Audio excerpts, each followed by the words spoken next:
आप सभी का स्वागत है। और आज इसमें मैथमेटिक्स में जो हम लोगों पढ़ रहे थे वास्तविक संख्याएं, 10th क्लास का ये पहला लेसन है। वास्तविक संख्याएं यानी कि रियल नंबर। रियल नंबर में टोटल 4 एक्सरसाइज थी। फर्स्ट और सेकंड 2 एक्सरसाइजों में जो यूक्लिड एल्गोरिथम के द्वारा एचसीएफ एलसीएम था और जो थ्योरम था उसको आपको ऑलरेडी पहले बता दिया गया है। आज इसमें एक्सरसाइज 1.3 और 1.4 को हम कवर करेंगे। 1.3 में भी दो प्रकार की प्रॉब्लम रहती हैं। एक अपरिमेय संख्या दी जाती है, तो एक सिंगल अपरिमेय रहती है और एक परिमेय के साथ मिक्स वाली अपरिमेय रहती है। तो यहाँ पे भी दो टाइप की प्रॉब्लम्स रहती हैं, जिसमें हमने सेकेंड टाइप की देखिए 3 + 2√5 इस टाइप की मिक्सअप वाली प्रॉब्लम दे रखी है, और एक सिंगल आएगी जिसे √2 को सिद्ध करो ये अपरिमेय है। वो ऑलरेडी अपरिमेय होती है लेकिन उसको सिद्ध करना पड़ता है। इसके लिए एक महत्वपूर्ण थ्योरम है जो आपको इसमें जाननी बहुत जरूरी है, और इस थ्योरम को हम कंटिन्यू यहाँ पे लिखा रहने देंगे, क्योंकि इसी को लगा करके इन क्वेश्चनों को प्रूव किया जाता है। प्रूव करने में लड़कों से स्टेप मिस्टेक होती है। यहाँ पे जो तरीके हम बताएंगे उससे आपको स्टेप मिस्टेक होने की संभावना खत्म हो जाएगी यदि आप उसको थोड़ा सा ध्यान सही से लगा लेंगे। देखिए थ्योरम को आपको दिमाग में बसाइए। पहले एक प्रमेय है, माना p एक अभाज्य संख्या है। अभाज्य जानते हो अभाज्य संख्याएं कौन सी होती हैं? जो किसी से डिवाइड नहीं होती। 1 और स्वयं के अलावा अन्य किसी से डिवाइड ना हो तो उन्हें अभाज्य संख्या कहते हैं। इंग्लिश में इनको प्राइम नंबर कहते हैं। प्राइम नंबर इंग्लिश में ये प्राइम नंबर कहलाते हैं और हिंदी में इनको अभाज्य कहते हैं। इससे ध्यान दो, अभाज्य संख्याएं वे होती हैं जो 1 यानी कि एक से तो हर कोई डिवाइड हो जाता है। दूसरा स्वयं से हर कोई संख्या डिवाइड होती है। जैसे कोई भी नंबर ले लीजिए 3 एक अभाज्य है, ये एक अभाज्य संख्या है। अब ये अभाज्य है, प्राइम है, तो 3 1 से तो डिवाइड हो ही जाएगी, एक यानी 3, और स्वयं से भी डिवाइड हो जाएगी 3 एकम 3। लेकिन इसके अतिरिक्त ये अन्य किसी से डिवाइड नहीं होगी। तो वे संख्याएं जो 1 और स्वयं के अतिरिक्त अन्य किसी संख्या से डिवाइड नहीं होती हैं, ऐसी संख्याओं को अभाज्य संख्याएं या प्राइम नंबर कहा जाता है। अब वही p एक अभाज्य संख्या है। यदि p a² को विभाजित करता है, अब ये जो p कोई प्राइम नंबर है जो सिंपलेस्ट फॉर्म है, a² को विभाजित करता है तो p a को भी विभाजित करेगा, जहां a एक धनात्मक पूर्णांक है। पूर्णांक मतलब कंप्लीट इंटीजर है। तो p जो आपको बता दिया अभाज्य संख्या है, तो a² को विभाजित करता है। अब देखिए a² का मतलब ये है कि मान लेते हैं ये 9 है। अब ये यहाँ पे 9 जो है एक संख्या है जो 3 का स्क्वायर है। तो 3 का स्क्वायर है, तो 3 का स्क्वायर 9 होता है। इसको 3 से डिवाइड करेंगे तो 3 9 3 3 का 9, 3 से डिवाइड हो गया। तो यदि इसका स्क्वायर हटा दिया जाए तो स्क्वायर हटा दोगे तो 3 बचेगा, तो ये भी 3 से डिवाइड हो जाएगा, और जो आएगा वो आपका इंटीजर ही होगा। तो वही चीज यहाँ से कहा गया है। आगे कह रहा है कि p a² को विभाजित करता है। तो p यदि a² को विभाजित करता है तो a को भी विभाजित करेगा। तो जबकि p हमारा कैसा है? एक प्राइम नंबर है। अब यहाँ पे एक संतुष्ट के लिए ऐसे समझ लीजिए, ये केवल समझने के लिए बता रहे हैं। मान लीजिए हम अपनी तरफ से ले रहे हैं, मान लीजिए p जो है वो 3 है और a को विभाजित करना है, a धनात्मक पूर्णांक है। तो a बराबर भी हमने मान लेते 3 ही ले लिया, या हम और भी कोई संख्या ले सकते हैं, 12 ले सकते हैं, तो हमने a बराबर भी 3 लिया। अब इसमें जो a का स्क्वायर होगा, तो अब इसका a का स्क्वायर करिए, तो जब a का स्क्वायर करोगे तो इधर भी स्क्वायर हो जाएगा, तो 3 का भी स्क्वायर हो जाएगा, तो a² बराबर आ जाएगा 9। तो जो 9 आएगा तो p a² को विभाजित करता है। अब देखिए तो हमारा जो a² है इसको p विभाजित करता है, अर्थात a² की वैल्यू है 9 और p की वैल्यू है 3, तो 3 से ये विभाजित होता है, ये इस टाइप से। अब ये कह रहा है कि a² को विभाजित करता है तो p a को भी विभाजित करेगा, ये मतलब 3 को भी करेगा, बिल्कुल करेगा। देखिए ए को भी पी करेगा। ए की वैल्यू कितनी है 3, पी की वैल्यू हमने 3 दे रखी है, काटिए ये भी। तो ये सिंपल स्टेटमेंट है, कोई बहुत बड़ी चीज नहीं है कि पी यदि आपके आवाज संख्या है तो किसी ए स्क्वायर को विभाजित कर रहा है तो उसके बगैर स्क्वायर को भी विभाजित करेगा जहां ए एक धनात्मक पूर्णांक है। ये स्टेटमेंट है, इसी स्टेटमेंट पे ये पूरी एक्सरसाइज बेस्ड है।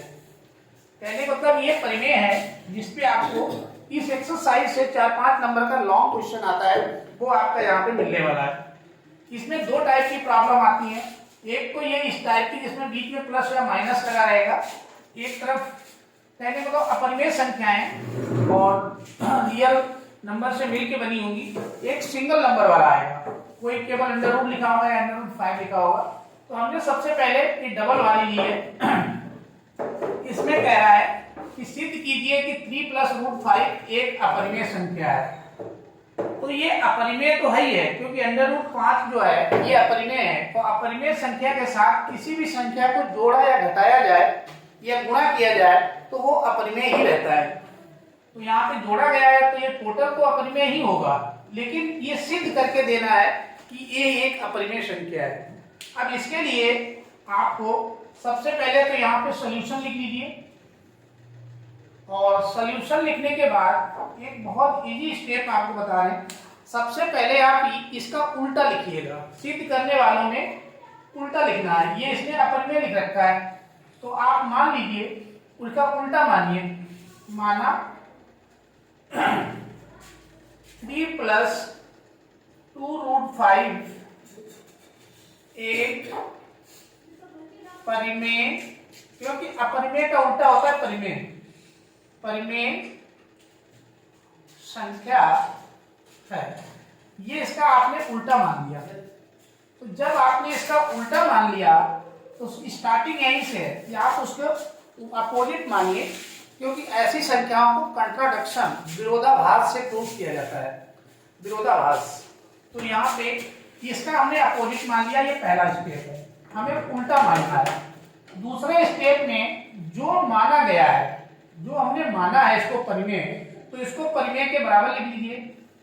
अतः जब ये परिमेय है तो 3 प्लस 2 रूट 5 बराबर होगा P अपॉन Q के, क्योंकि परिमेय को P अपॉन Q के रूप में लिखा जा सकता है और शर्त ये होती है कि P तथा Q सह अभाज्य संख्याएं हो, तो सहअभाज्य संख्याएं हो। एक तो ये, और दूसरी कंडीशन ये होती है परिमेय की कि Q नॉट इक्वल टू 0। ये आपको बहुत पहले से बताया जा चुका है, छोटी क्लासों से बताया जाता है। अब जिन बच्चों को सहअभाज्य नहीं पता है, सहअभाज्य संख्याओं को को प्राइम नंबर कहते हैं, को प्राइम नंबर। तो ये को प्राइम होते हैं, अर्थात ऐसी संख्याएं जिनका कॉमन केवल 1 हो, जिनमें कॉमन केवल 1 हो, वो संख्याएं सहअभाज्य कहलाती हैं। तो चाहे तो थोड़ा स्पष्ट कर दें। अतः वे संख्याएं जिनका कॉमन को हिंदी में उभयनिष्ठ कहते हैं, उभयनिष्ठ केवल 1 हो। तो जिन संख्याओं में कॉमन केवल 1 होता है वो उभयनिष्ठ संख्याएं कहलाती हैं। पहली कहानी आपको इतनी सी ध्यान रखनी है। उसके बाद में क्या करना है, इसमें जो अपरिमेय का पार्ट है, देखिए हम इसको रेड करके दिखा रहे हैं, ये किसकी वजह से ये संख्या अपरिमेय है, अंडर रूट 5 की वजह से। तो इसी की वैल्यू आपको निकालनी है। तो वैल्यू निकालने के लिए आप सिंपल पाठांतर कर दीजिए। तो इसमें सबसे पहले इस 3 को उधर भेज दीजिए, सबसे पहले इसको आप उधर भेजिए। तो देखिए क्या बचेगा, 2 प्लस 2 रूट 5 इधर ही रहेगा, ऐसे ये इधर ही रहा, और इसको आपने उधर भेज दिया तो ये उधर जाएगा। तो ये आपका P अपॉन Q, ये तो पहले से लिखा हुआ है, 3 इधर प्लस का इधर जाएगा तो माइनस का 3 हो जाएगा, ये आ गया। अब जिसके नीचे कुछ नहीं होता इसके नीचे 1 मान लिया जाता है। 1 मानने के बाद एलसीएम कर लीजिए, 1 और q का एलसीएम जो है q होगा, फिर क्रॉस मल्टीप्लाई हो जाती है, तो 1 इसके साथ गुणा करेगा तो p रहेगा, माइनस यहाँ करेगा तो 3q आ जाएगा, 3q। ये आ गया आपका 2√5। अब 2 गुणे में है, इसको उधर दे दीजिए, तो इसको √5 केवल जो जिसकी वजह से परिमेय है उसको हमें निकालना, एक साइड करना है। तो p minus 3q upon 2q, ये 2 इधर बटे में चला गया, तो ये एक समीकरण प्राप्त हुई। जैसे ही आपकी जो अपरिमेय का पार्ट होता है, अपरिमेय संख्या मेन वाली है, वो आपकी एक साइड में आ जाए, इसी को आप समीकरण नंबर 1 कह लीजिए। अब इसके बाद में कुछ नहीं, केवल आपको बकवास लिखनी है, थोड़ी मैथमेटिकल बकवास कही जाती है, इतना काम करना है। जिसकी वजह से ये अपरिमेय हुआ है उसको आप एक साइड में कर लीजिए। √5 की वजह से ये संख्या अपरिमेय हुई है, तो उसी को किनारे कर लिया, बाकी सबको दूसरी तरफ भेजना है अपने मैथमेटिकल रूल्स के द्वारा। जैसे कि हमने बताया कि इसके साथ में 3 था, पहले 3 को भेज दो, 3 गया उधर माइनस का हो गया, थोड़ा सा हल कर लिया इसको, फिर ये 2 गुणे में था वो बाद में बटे में चला गया। अब इसमें हमें लिखना क्या है? अब लिखना आपको ये है, देखिए लिखने वाली प्रक्रिया को हम यहां पे लिख दे रहे हैं कि P और Q, P तथा Q पूर्णांक है, P तथा Q पूर्णांक है, तो P माइनस 3Q, तो P माइनस 3Q भी पूर्णांक होगा, भी पूर्णांक होगा। अभी मैं समझा रहा हूं क्यों होगा, तो लिखने का तरीका सोचो, P माइनस P और Q पूर्णांक है, तो P माइनस 3Q भी पूर्णांक होगा। आगे P माइनस 3Q और अपान P माइनस 3Q अपान 2Q एक परिमेय संख्या होगी। देखो आप थोड़ा समझ लो, उसके बाद समझने के लिए यहीं पे समझिए। P और Q पूर्णांक है, मान लीजिए कोई भी पूर्णांक है, 1 ले लो और 3 ले लिया, ये 2 पूर्णांक है, कोई 2 से समझ लीजिए। जब किसी भी पूर्णांकों को आप जोड़ेंगे, देखिए पूर्णांकों चाहे आप उनको जोड़िए, चाहे आप उनको घटाइए, चाहे आप उनकी गुणा करिए, पूर्णांकों को जोड़ने पर, घटाने पे या गुणा करने पर जो संख्या मिलती है वो भी पूर्णांक ही होता है, पूर्णांक ही होता है। अभी हम चेक करा रहे हैं, लेकिन यहाँ पे लेकिन लग गया, लेकिन यदि भाग करोगे, इसको हम रेड कर रहे हैं, लेकिन पूर्णांकों को यदि आपने भाग किया तो भाग करने पर परिमेय संख्या प्राप्त होती है, भाग करने पर परिमेय मिलती है, बाकी जोड़ने, घटाने और गुणा करने पर पूर्णांक ही मिलेगा। चेक कैसे करेंगे? चेक ऐसे कर लीजिए, मान लेते हैं हमने 1 ले ली, ये भी एक पूर्णांक है, और 3 ये भी एक पूर्णांक है, इनको जोड़िए। चलिए इनको हमने जोड़ा तो 1 और 3 4, देखो 4 भी क्या है? पूर्णांक ही है, 4 भी एक पूर्णांक है। अब घटा दीजिए, तो 1 माइनस 3 तो माइनस का 2, ये भी देखो पूर्णांक ही प्राप्त हुआ, घटाने से भी पूर्णांक ही मिलता है। अब आप गुणा करा दीजिए, तो 3 एकम 3, तब भी आपको पूर्णांक ही मिलेगा। यहां से आपने अपने स्टेटमेंट को क्लियर कर लिया होगा। देखिए कहने का मतलब ये है, पूर्णांक को इंग्लिश में इंटीजर कहते हैं, इंटीजर। तो इंटीजर्स को चाहे आप जोड़ें, चाहे आप घटाएं, चाहे आप गुणा करें, तो पूर्णांक ही मिलेगा, लेकिन यदि उनमें भाग करोगे तो परिमेय संख्या मिलेगी। ये आपको नहीं याद है तो याद कर लीजिए जो हमने इसमें लिख रखा है। इसी के द्वारा बताया गया है कि P और Q, PQ यदि पूर्णांक है तो उसमें से घटाया गया पूर्णांक में से पूर्णांक घटाओगे तो वो भी पूर्णांक ही होगा, लेकिन एक पूर्णांक से दूसरे पूर्णांक को भाग करोगे तो वो परिमेय संख्या होगी। यही हमने लिखा है। अब देखिए अब यहां पे लिखिए समीकरण 1 से, समीकरण 1 से समीकरण 1 क्या कहता है, p minus 3q upon 2q, p minus 3q upon 2q बराबर है √5 के, √5 के। अब √5 क्या है, √5 तो सब जान रहे हैं कि √5 जो है ये अपरिमेय है, ये अपरिमेय संख्या है, √5 तो अपरिमेय संख्या है। अब हमारा यहाँ पे क्या निकल रहा है, यहाँ पे जरा सा गौर करें, ये क्या निकल रहा है कि p minus 3q upon 2q ये हमारी परिमेय संख्या आ रही है, तो है यहाँ पे एक नौटंकी, निकल रहा है परिमेय और है ये अपरिमेय, अर्थात यहाँ पे विरोधाभास है। अतः जो हमने माना था वह कल्पना गलत है। हमने इसको मान लिया था कि ये परिमेय संख्या है और ये हमारा यहाँ पे गलत सिद्ध हो गया, गलत है। अतः लिख देंगे, अतः केवल इतना ही काम करना है, 3 प्लस 2√5 एक अपरिमेय इरेशनल अपरिमेय संख्या है। बस इतना सा काम करना है।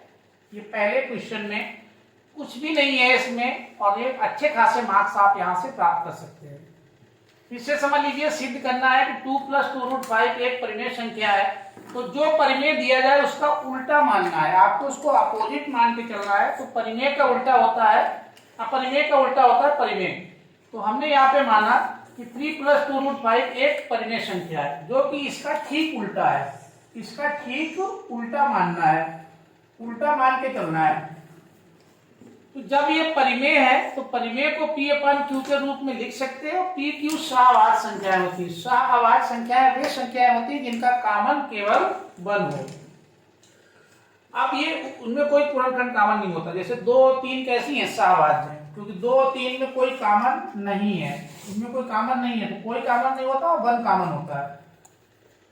अब उसके बाद p अपन q के रूप में लोगे। इसमें फिर आपको दूसरा स्टेप ये ध्यान रखना है कि जिसकी वजह से ये परिमेय है √5 ये, इसको आप एक किनारे करिए, बस बाकी सबको उधर भेज दीजिए, समीकरण 1 मान लीजिए। अब उसके बाद फिर आपको अपना यही स्टेटमेंट लगाना है कि p माइनस q, ये जो मैंने लिख रखा है, जो पूर्णांक होते हैं p और q क्या है, पूर्णांक है, इंटीजर है। तो p माइनस q उसमें जो घटाएंगे, पूर्णांक से पूर्णांक को घटाओ तो पूर्णांक ही प्राप्त होता है, तो ये भी पूर्णांक ही होगा। लेकिन पूर्णांक को पूर्णांक से भाग करोगे तो परिमेय संख्या प्राप्त होती है, जैसा कि ये स्टेटमेंट मैंने लिख दिया है। जब ये हमारा दिखा रहा है कि p माइनस 3q अपन q एक परिमेय संख्या है और ये जो वैल्यू आ रही है √5 एक अपरिमेय होता है, तो यहाँ परिमेय आ रहा है, तो ये क्या हुआ, विरोधाभास हो गया। अतः हमने जो माना था वो गलत कल्पना है, ये तो क्योंकि यहाँ पे एक विरोधाभास है, विरोधाभास कंट्राडिक्शन हो जाता है, तो कंट्राडिक्शन के माध्यम से ही इसको प्रूव किया जाता है। तो ये एक टाइप की प्रॉब्लम तो ऐसी आती है। अब इसमें जो दूसरी टाइप की प्रॉब्लम रहती है उसमें नंबर सिंगल रहता है, केवल या तो √2 ले लेंगे, √5 ले लेंगे, √7 ले लेंगे, इसमें भी संख्याएं बदल सकते हैं, ये चिन्ह बदल सकते हैं, बाकी रहना सब ऐसे ही है। प्रूफ करने का तरीका यही है, जो √रूट में वैल्यू है उसको निकाल के आप अपना एक कंट्राडिक्शन लगा सकते हैं। चलिए अब आपको आगे बताते हैं। अब इसमें दूसरी टाइप की जो प्रॉब्लम आती है उसमें सिंगल डिजिट रहती है, जैसे देखो √5 हो सकता है, √, इसी की जगह पे वो √2 के लिए पूछ सकते हैं, √3 के लिए आ सकता है, √7 के लिए पूछ सकते हैं, √11 के लिए पूछ सकते हैं। ऐसे इसमें कुछ भी क्वेश्चन किए जा सकते हैं। तो ये एक सेकंड टाइप की प्रॉब्लम होगी, ये उस वाली से थोड़ी सी बड़ी होती है, लेकिन हम लोग इसी थ्योरम का प्रयोग करके इसको प्रूव करते हैं। इसमें हम जो तरीके बताने जा रहे हैं वो उससे इजी तरीका इसमें है भी नहीं प्रूव करने का, उसी से आपको करना रहता है। तो देखिए फिर वही चीज है, सिद्ध करो कि √5 एक अपरिमेय संख्या है। अब हम लोग सब जानते हैं कि √5 जो है वो अपरिमेय ही है, लेकिन यहाँ सिद्ध करना है। सिद्ध करना है तो फिर वही तरीका है, इसका उल्टा मानेंगे। तो सबसे पहले यहाँ पे लिख लीजिए सॉल्यूशन। तो ये सॉल्यूशन लिख लिया। अब यहाँ पे मानना पड़ेगा आपको, माना √5 एक, इसका उल्टा अपरिमेय का उल्टा होता है परिमेय। माना √5 एक परिमेय संख्या है, तो हमने इसका उल्टा मान लिया। उल्टा क्योंकि ये कंट्राडिक्शन से ही प्रूफ होता है। अब जब इसकी परिमेय संख्या मान ही लिया है तो परिमेय की कंडीशन लगा दो। आता है √ जो 5 है ये बराबर होगा P/Q के, और QP तथा Q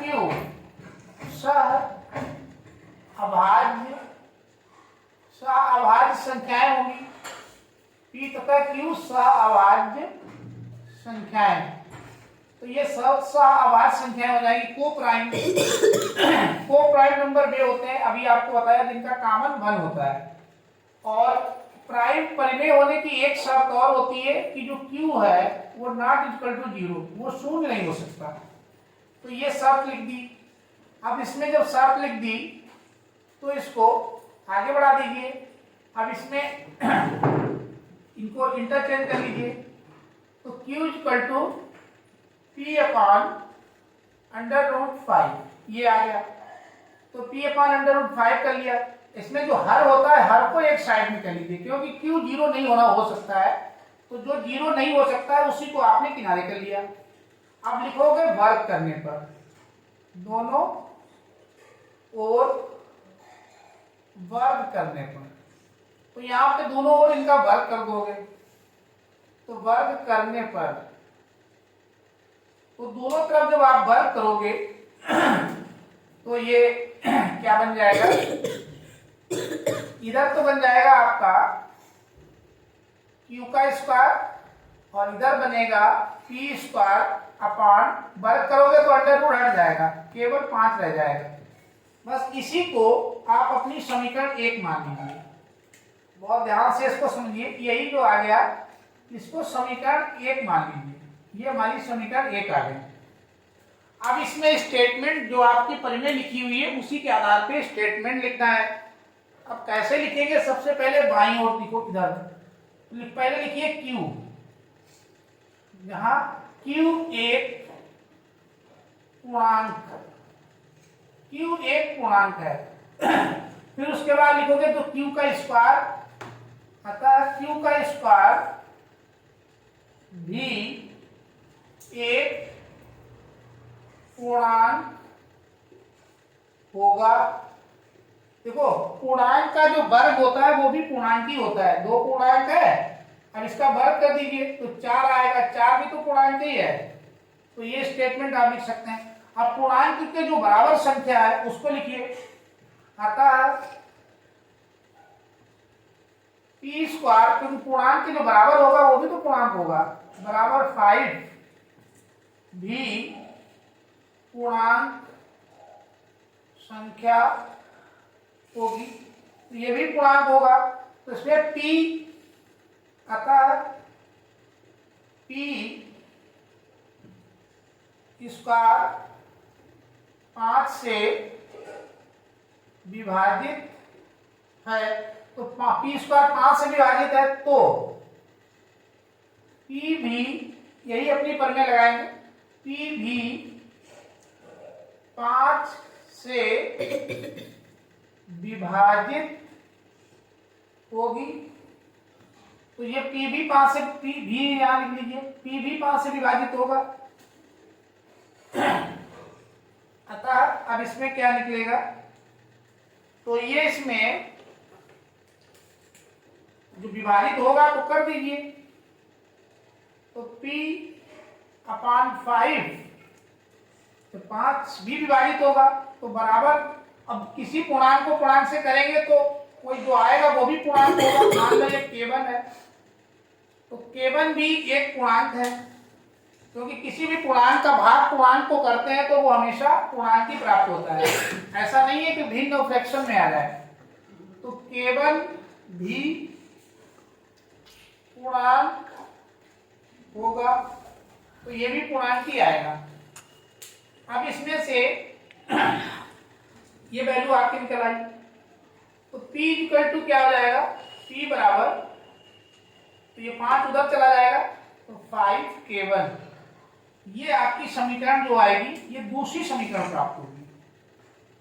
p का मान आपने निकाल लिया, p/q जो माना था वो वैल्यू निकाली, तो ये समीकरण हमारी दूसरी आ गई। अब आगे लिखेंगे, अब इसमें आगे इसमें ये निकालेंगे कि समीकरण ये एक जो है, एक में समीकरण दो से p का मान रखने पर, तो यहां से जो p का मान है इसको समीकरण एक में रख लीजिए, तो हमारा क्या बन जाएगा ये, तो क्यू स्क्वायर इक्वल टू, जहां पे पी स्क्वायर है उसकी जगह पे ये वैल्यू आ जाएगी। चाहो तो इसको उतार लो पहले समीकरण 2 को, तो समीकरण 2 को आप पूरा उतार लीजिए यहाँ पे अपॉन 5, ये हमारी समीकरण 1 है। अब इसमें p की जगह पे 5k1 रख दीजिए, तो क्यू स्क्वायर p की जगह पे डालेंगे 5k1, अब इसका स्क्वायर है तो इसका भी स्क्वायर हो जाएगा बटे 5, स्क्वायर कर दीजिए, तो क्यू स्क्वायर इक्वल टू 5 का हो जाएगा 25, k1 का स्क्वायर अपॉन 5, 5 से 5 ये कट जाएगा, तो जब 5 से 5 काटोगे तो ये आ जाएगा आपका 5, अर्थात क्या मिलेगा हमें, Q square equal to 5k1 का स्क्वायर, ये प्राप्त हुआ। अब इसमें k1 की वैल्यू निकाल लीजिए, तो k1 स्क्वायर बराबर क्या आ जाएगा, ये बटे में चला जाएगा, तो क्यू स्क्वायर बराबर 5। चलिए इसको यहां से लिखते हैं। अब आप यहां पे देख रहे हैं कि जो k1 का स्क्वायर है वो बराबर आ रहा है क्यू स्क्वायर अपॉन 5 के, ये समीकरण आपकी 3 हो गई, इसी को आप 3 मान लीजिए, तो ये समीकरण 3 आ गई। फिर उसके बाद में अब यहाँ पे स्टेटमेंट लिखना है, जैसे इसी थ्योरम की मदद से जैसे लिखा जाता है। क्या लिखना है कि केवल एक पूर्णांक है, तो केवल का स्क्वायर भी एक पूर्णांक होगा, इसको लिख दोगे। अब जो पूर्णांक के बराबर की संख्या है अतः क्यू स्क्वायर अपॉन 5 भी पूर्णांक होगा, तो ये भी एक पूर्णांक हो जाएगा। आप फिर लिखोगे, इसके नीचे जो लिखेंगे अतः क्यू स्क्वायर, देखो क्यू स्क्वायर 5 से डिवाइड है, क्यू स्क्वायर 5 से विभाजित है, तो क्यू भी 5 से विभाजित होगा, जैसे कि ये स्टेटमेंट कहता है। तो जब विभाजित होगा तो कर दीजिए, तो Q अपॉन 5 बराबर आ जाएगा दूसरा। अब जो किसी पूर्णांक को पूर्णांक से विभाजित करोगे तो वो पूर्णांक ही मिलेगा K2, तो यहाँ पे K2 भी एक पूर्णांक है, K2 भी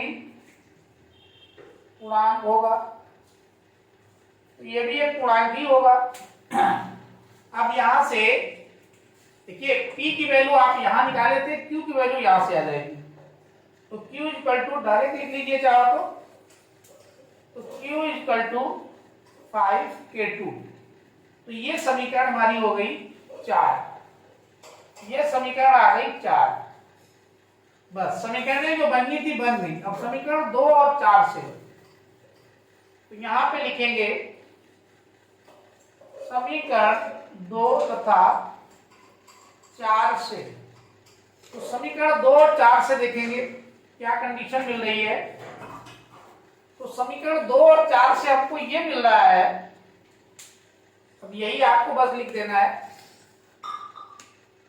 कि P इक्वल टू P बराबर ये 5 केवल ये समीकरण हमारी 2 कहती है, और समीकरण 4 क्या कहती है कि Q बराबर है 5k2। ये समीकरण 4 कह रही है। अब इसमें देखो हमें मिल गया कॉमन, इसमें हमको मिल गया कॉमन। ये देखो दोनों में 5 कॉमन है, जबकि P और Q को हमने कैसा माना था, P और Q को हमने सा आवाज माना था, और सा आवाज वे होते हैं जिनमें 1 के अलावा और कोई चीज कॉमन नहीं होती है। तो अब हमारा कंट्राडिक्शन हो गया, P तथा Q सह अभाज्य संख्याएं है, जबकि यहां पे कैसी आ रही है, इनमें 5 कॉमन को उभयनिष्ठ कहते हैं। उभयनिष्ठ गुणनखंड है। तो इसमें उभयनिष्ठ गुणनखंड मिल गया, जबकि मिलना नहीं चाहिए था। तो यहाँ पे 5 कॉमन गुणनखंड मिल रहा है।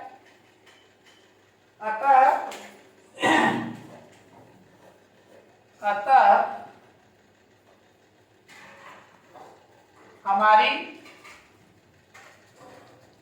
कल्पना जो हमने मानी थी शुरू में ये वाली, अतः हमारी कल्पना गलत है।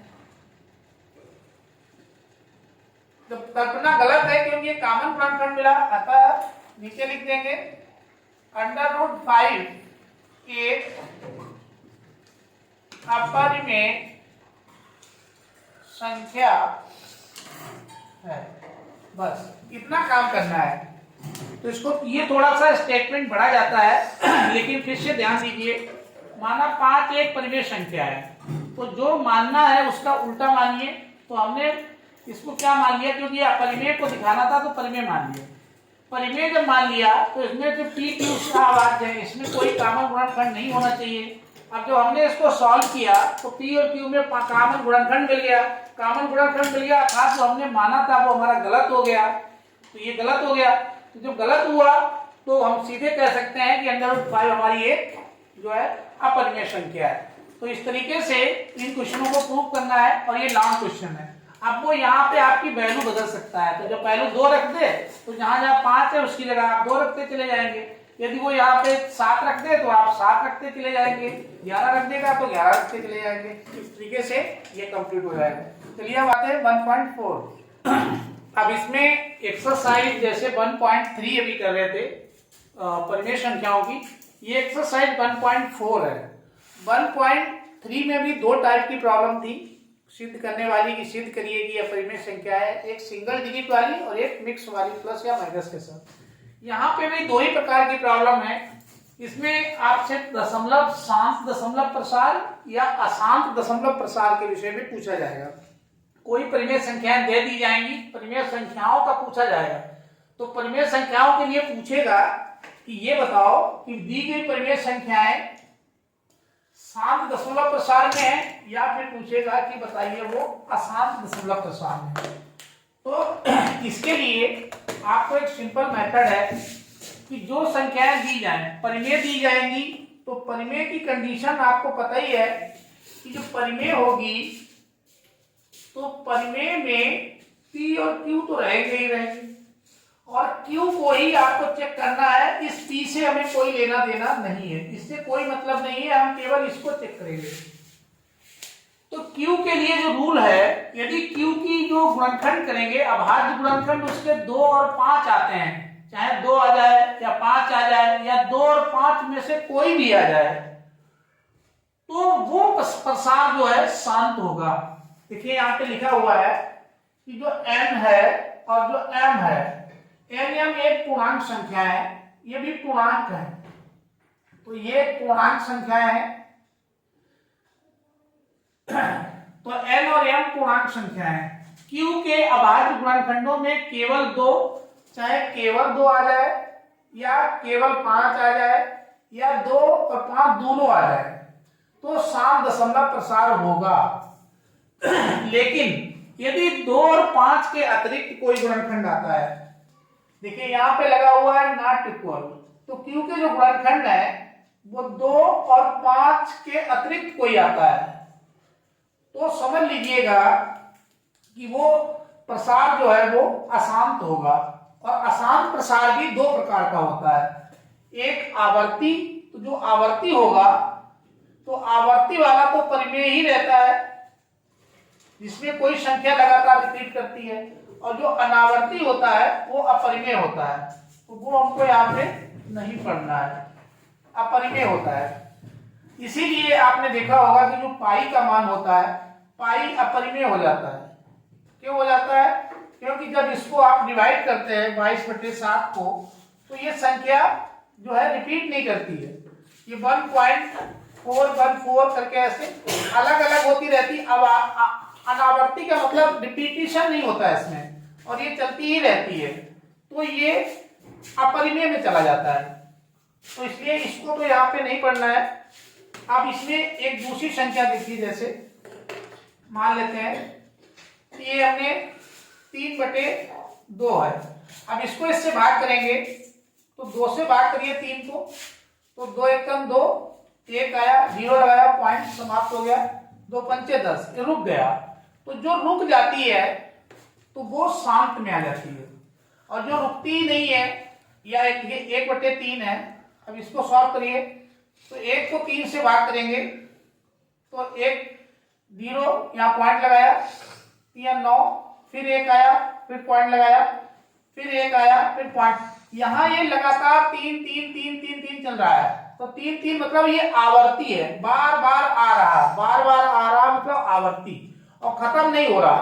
तो आवर्ती वाली जो होती है वो परिमेय होती है, लेकिन जिनमें ये रिपीट भी नहीं हो रही, जैसे पाई में रिपीट नहीं होती है, पाई में अलग अलग संख्याएं आती हैं, तो वो अपरिमेय हो जाता है, और समाप्त भी नहीं होती हैं, तो अशांत रहता है। शांत रुके ना तो अशांत, रुक जाए तो शांत।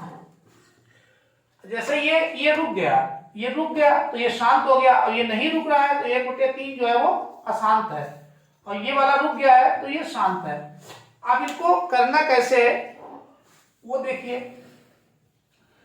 तो जो अशांत आवर्ती होते हैं वो दो प्रकार के होते हैं, एक जो आवर्ती रहते हैं वो परिमेय, और जो अनावर्ती रहते हैं वो अपरिमेय। अब इसको करने के लिए हमने 3 एग्जाम्पल लिए हैं, इससे आपका पूरा कॉन्सेप्ट क्लियर हो जाएगा। तो ऊपर वाली संख्या p होती है, आपको इससे लेना देना नहीं है। नीचे वाली संख्या q होती है, सारा खेल यहाँ पे q का है, तो आप इसको q को ले लीजिए। तो हमारा जो q है वो 31 25 है, इसके आप गुणनखंड करिए, अभाज्य गुणनखंड, अभाज्य गुणनखंड निकालना है। तो लास्ट में 5 है तो 5 से टूटेगा, 5 × 30, एक यहाँ पे 1 बच जाएगा, 12, 5 दूनी 10, 2 बच जाएगा, 55 25, फिर 5 से तोड़ दीजिए, तो 5 × 5, 1 बच गया, 5 दूनी 10, 2, 55 25, फिर 5 से तोड़ दीजिए, तो 55 25 पंचे 125, फिर 5 से टूटेगा ये, तो 5 आ जाएगा, फिर 5 से टूटेगा तो 1 आ जाएगा। अब आप यहाँ पे देख रहे हैं कि जो 31 25 है, इसके गुणनखंड 2 2 4 2 5, 5 की पावर कितनी है ऐसे गिन के लगा लो, 1 2 3 4 5, 5 की पावर 5 आई है। तो 5 की पावर 5 आई है, 5 के अलावा इसमें और कोई गुणनखंड नहीं है, तो यहाँ पे लिखोगे अतः 5 अभाज्य गुणनखंड के अतिरिक्त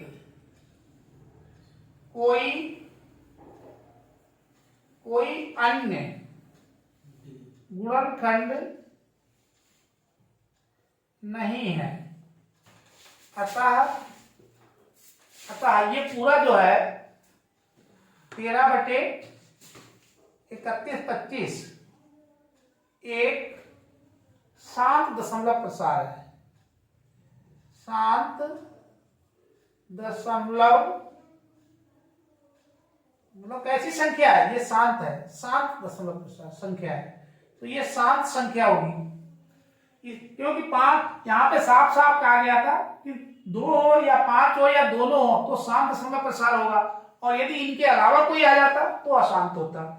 अब ऐसे ही दूसरे वाले को करते हैं। चलिए दूसरे वाले को करते हैं यहाँ पे। अब दूसरा वाला जो था ये है 17/8। तो नीचे वाले को तोड़ना है हमें, ऊपर बस से कोई मतलब नहीं। क्यू को देखना है, पी से क्यू को नहीं देखना है, केवल क्यू को चेक करना है। तो क्यू हमारा ये है 8।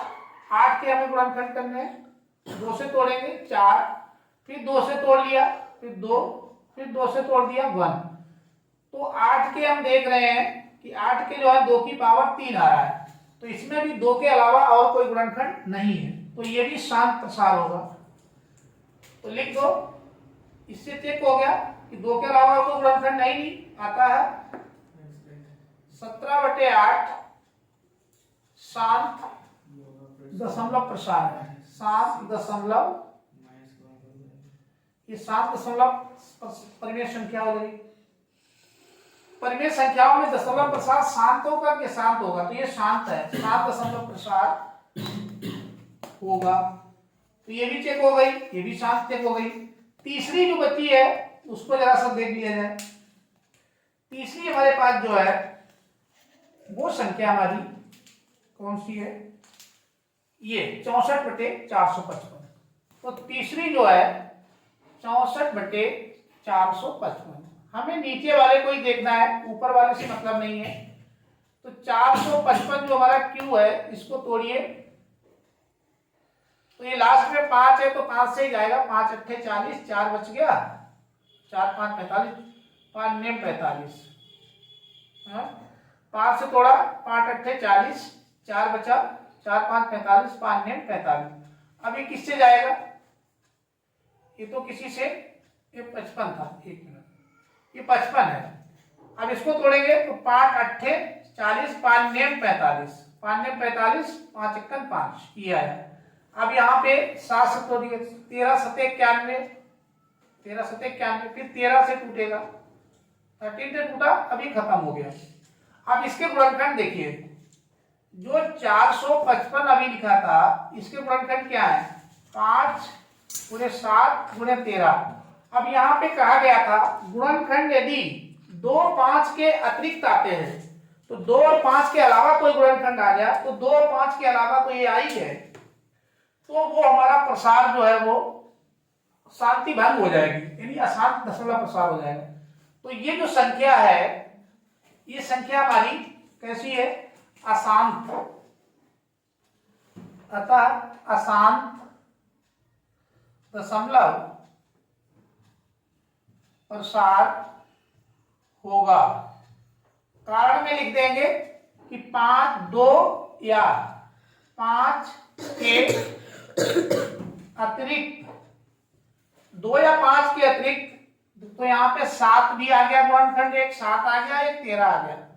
7 और एक 7 आया और एक 13 आया, 13 गुणनखंड है। तो 5 और 7 के अलावा गुणनखंड यदि आ जा रहा है तो वो अशांत दशमलव प्रसार हो जाता है। तो ये आपका अशांत दशमलव प्रसार होगी, अशांत संख्या होगी, और ये 2 आपकी जो है वो शांत में चली गई। अब लास्ट में इसमें कहा गया था कि उन दशमलव प्रसारों को लिखिए, उनको लिखना भी है, यानी कि उनको हमें निकालना भी है। अब निकालेंगे कैसे?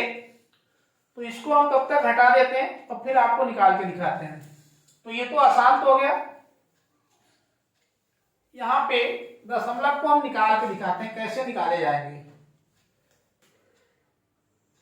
अब ये जो पहला आया था इससे हम निकाल के चेक करते हैं। तो हमारी ये संख्या जो आई थी 13 बटे कितनी थी? 13/31/25, 31/25 ये थी। अब इनका हम दशमलव प्रसार करने के लिए 5 की पावर 5 आया था, तो ये जितना आया था उतना ही ऊपर नीचे गुणा करा लीजिए। तो इसमें 5 की पावर 5 आएगी, तो जितना नीचे है उतना ही ऊपर गुणा दे दीजिए। तो 5 की पावर 5 ऊपर भी गुणा हो गया। देखिए, तो ये जो संख्या ऊपर भी इतनी गुणा हो जाएगी। अब इसमें एक संख्या आपको अपने पास से करनी पड़ती है, वो होती है 2 की पावर 5।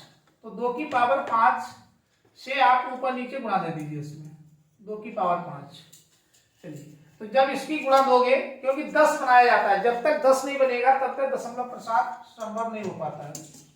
अब इसमें ऊपर कितना बन गया, तो ये इसका 5 की पावर का था, बराबर लगा लीजिए यहाँ पे। तो यहाँ पे आगे आप जो लिखेंगे, 5 तो ऑलरेडी इसमें था ही था, तो इसकी लिखने, एक मिनट, यहाँ पे इसके जो गुणनखंड किए थे हमने, वो हमारे क्या आए थे, 5 की पावर 5। तो इसके गुणनखंड आए थे 5 की पावर 5। अब इसमें के ऊपर तो 13 है ही है। अब इसके नीचे वाले में हमें 10 करना है, क्योंकि 2 और 5 दोनों के गुणनखंड चाहिए होते हैं। तो 2 की पावर 5 से नीचे गुणा करा दीजिए, तो फिर ऊपर भी 2 की पावर 5 से गुणा करा दीजिए, क्योंकि ऊपर नीचे बराबर तो किसी संख्या से गुणा कराई जा सकती है। अब ये इसकी पावर भी 5 है, इसकी पावर भी 5 है, तो इनको हम एक ही ब्रैकेट में लिख सकते हैं। दोनों की पावर 5 है तो ऐसे लिख सकते हैं। ऊपर 2 की पावर 5 का मतलब 32 होता है, तो 13 गुणे 2 की पावर 5 को निकालोगे, 2 गुणे 2 गुणे 2 गुणे 2 गुणे 2, 5 बार, 2 दूनी 4 दूनी 8 दूनी 16 दूनी 32, तो ये तो 32 हो जाएगा।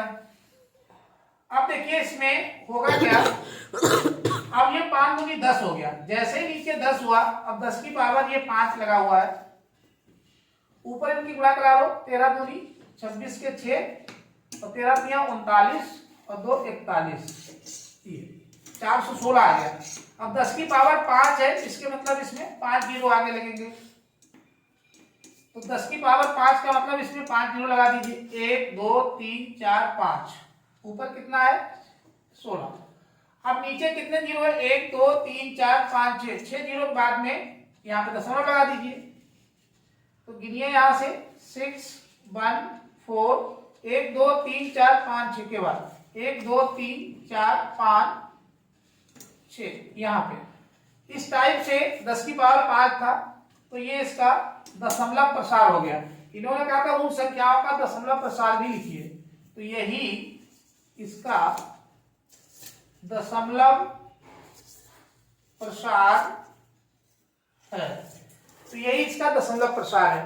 तो ये पहले वाले का दशमलव प्रसार भी हमने कर दिया।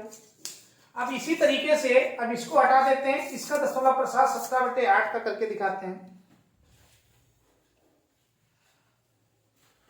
17/8 का दशमलव प्रसार, और जो अशांत हो जाती है उसका तो कुछ करना ही नहीं, क्योंकि वो तो परिमेय रही नहीं है, वो तो अपरिमेय में चली गई, अशांत अनावर्ती वाली।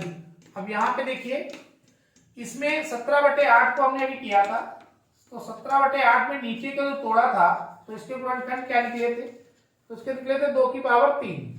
तो ये लिख लीजिए 2 की पावर 3, ऊपर तो 17 ही है। अब इसमें 2 वाला तो है, 5 वाला गुणनखंड नहीं है, तो 5 वाला आप अपने पास से मल्टीप्लाई कराइए, क्योंकि नीचे 10 लाना होता है। तो 2 की पावर 3 है, तो 5 की पावर भी आपको 3 ही लेनी है, जितनी ये रहेगी उतनी लेनी है। 5 की पावर 3 से ऊपर नीचे गुणा भाग दे दीजिए, तो 5 की पावर 3 से ऊपर नीचे गुणा भाग कर दीजिए।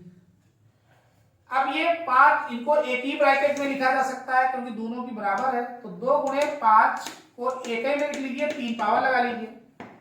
ऊपर 17 लिखा हुआ है, गुणे 5 पावर 3 का मतलब 125 होता है। अब देखिए इसमें 5 दूनी 10, ये 10 हो जाएगा, 10 की पावर ऊपर 3 लिखा ही हुआ है। अब ऐसे ही 125 की 17 से गुणा करा लीजिए, 17 अपना 85 के 5 और 17 दूनी 34 और 34 और 8 42 के 2 और 17 एकम 17 और 4 17 4 21, ये आ गया। अब 10 की पावर 3 का मतलब इसमें कितने जीरो आ जाएंगे, तो 3 जीरो आ जाएंगे, ये 3 जीरो। अब ऊपर कितना लिखा है 21/5, 3 के बाद दशमलव लगा दीजिए, 1 2 3, यहाँ पे दशमलव लग जाएगा, कहने का मतलब ये आ जाएगा 2.125। यही दशमलव प्रसार हो गया 17/8 का, 17/8 का यही दशमलव प्रसार है। तो इस तरीके से इनके दशमलव प्रसार भी हम आसानी से लिख सकते हैं। मेन चीज यही है कि 2 और 5 दोनों का गुणनफल 10 होता है, जिसके नीचे 10 बनाओगे तभी जाकर के उसको दशमलव प्रसार करोगे, अन्यथा ये काफी बड़ा पॉइंटेड में आता है। यही कितनी इजीली आ जाता है। इसमें मुझे लगता है एक पॉइंट दशमलव पहले लग जाता है, यहाँ पे आना चाहिए। ठीक है, एक जीरो ज्यादा हो गया। ठीक, उम्मीद करते हैं कि इस तरीके से आप इनका आसानी से कर सकते हैं। और इस चैप्टर में बस इतने टाइप की प्रॉब्लम्स आती हैं। इसको यहीं पे समाप्त करते हैं। Thank you for watching.